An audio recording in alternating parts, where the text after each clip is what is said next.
Salam, salam, salam. Ada tertulis, kuduslah kamu sebab aku kudus.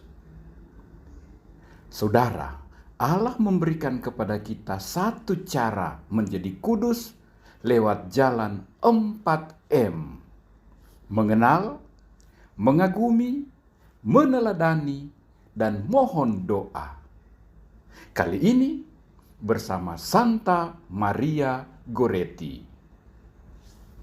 Margo, kata anak-anak remaja zaman now. Siapakah Margo? Maria Goretti, seorang remaja kudus, martir belia, berani mati karena menolak dosa, pengampun pembunuhnya, dan pendoa bagi pertobatan. Mari mengenal Margo lebih dalam. Marietta itulah nama panggilannya. Ia lahir di Corinaldo, Italia, 16 Oktober 1890. Papa mamanya, Luigi dan Assunta, adalah petani miskin. Tanpa tanah, tanpa rumah, tapi penuh iman dan cinta akan Tuhan. Papanya wafat ketika Marietta dan 5 saudaranya masih kecil. Mamanya terpaksa berpindah-pindah tempat, menyewakan tenaga mengolah tanah orang untuk hidup. Di Nettuno, mereka menumpang hidup di rumah orang. Setiap hari Ibu Assunta ke ladang bersama anak-anak yang lain dan Marietta bekerja di rumah sambil mengasuh adik bayi. Hidup mereka keras, tangan mereka kasar, tapi hati mereka lembut. Tangan mereka tak pernah menyentuh uang. Tetapi hati mereka damai, hidup mereka saleh, menjauhi dosa, dan takut akan Tuhan. Hari yang naas itu, Alexandro, tetangga belasan tahun, ingin merenggut kesucian Marietta. Ia memaksa masuk, memeluk Marietta dari belakang. Jangan Alexandro, jangan, dosa, Tuhan akan menghukummu. Alexandro makin ganas dan beringas. Jangan, lebih baik aku mati 1000 kali daripada aku berdosa 1 kali. Marietta mencoba melawan, membela diri. Alexandro menghunus pisaunya, menusuk leher, dada, dan jantung 14 kali. Lalu ia lari. Berdarah-darah, Marietta masih berseru, "Bertobatlah, bertobatlah Alexandro, mengakulah dosamu." Sudah senja ketika ibunya pulang, mereka menemukan Marietta sudah sekarat. Ibunya memeluk dia sambil memanggil pastor untuk memberikan sakramen tobat dan komuni terakhir serta sakramen minyak suci. Ia memaafkan Alexandro yang ternyata sudah 2 kali mencoba memperkosanya.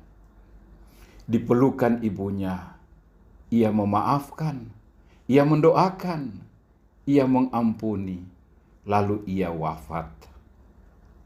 Mawar mungil itu gugur paksa oleh 14 tikaman pisau.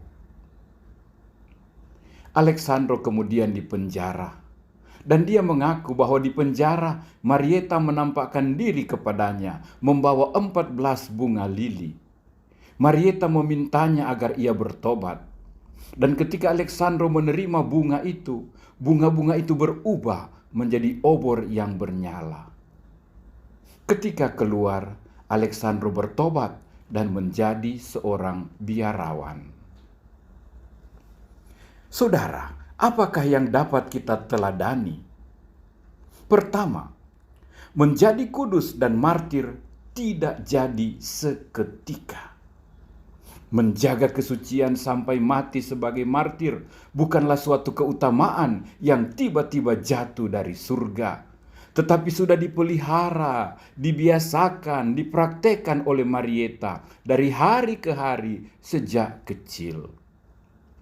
Maka ketika cobaan lebih besar datang, ia sudah terbiasa, ia sudah kuat, dan dengan bantuan Tuhan bisa melawannya.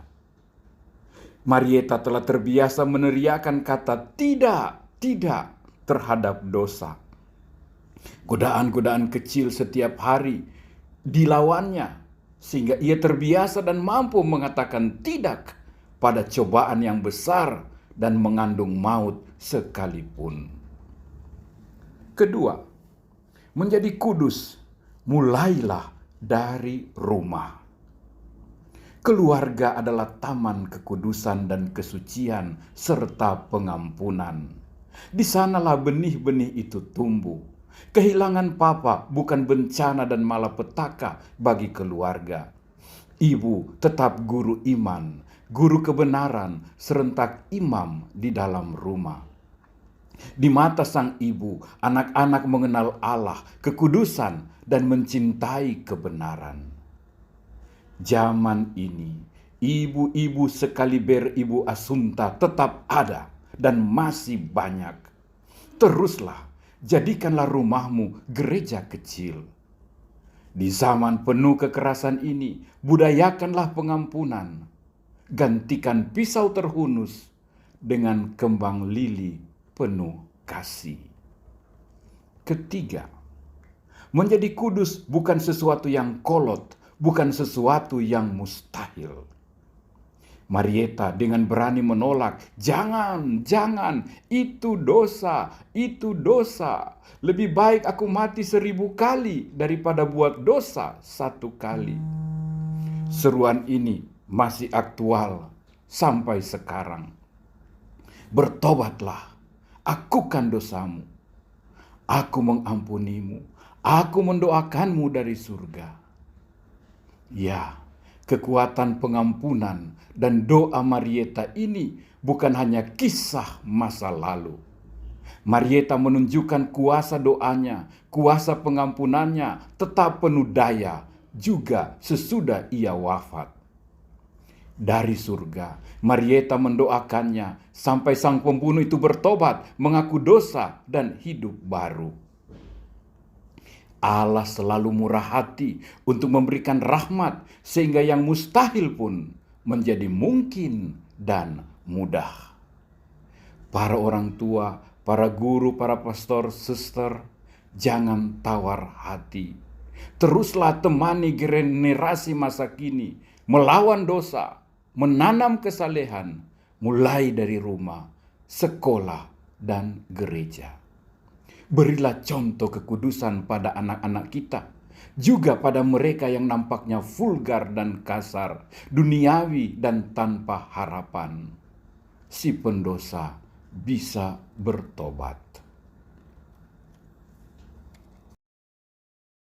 Oh, Santa Maria Goretti, yang dikuatkan oleh rahmat Allah, tidak takut menumpahkan darah di usia menjelang 12 tahunmu untuk membela kesucian tubuh dan jiwamu. Doakanlah kami, khususnya kaum remaja dan anak muda, bahkan keluarga-keluarga, agar berani menjauhi dosa yang menghancurkan keselamatan jiwa maupun raga. Semoga kami dimenangkan dalam pencobaan, dikuatkan dalam derita, dan perjuangan hidup kudus dan suci. Berilah kami juga keutamaan memaafkan dan mengampuni. Kami mohonkan kesembuhan bagi mereka yang mengalami luka pelecehan seksual. Tuhan mendengarkan doamu, O Santa Maria Goretti. Dari surga, doakanlah kami semua sekarang dan selamanya. Amin.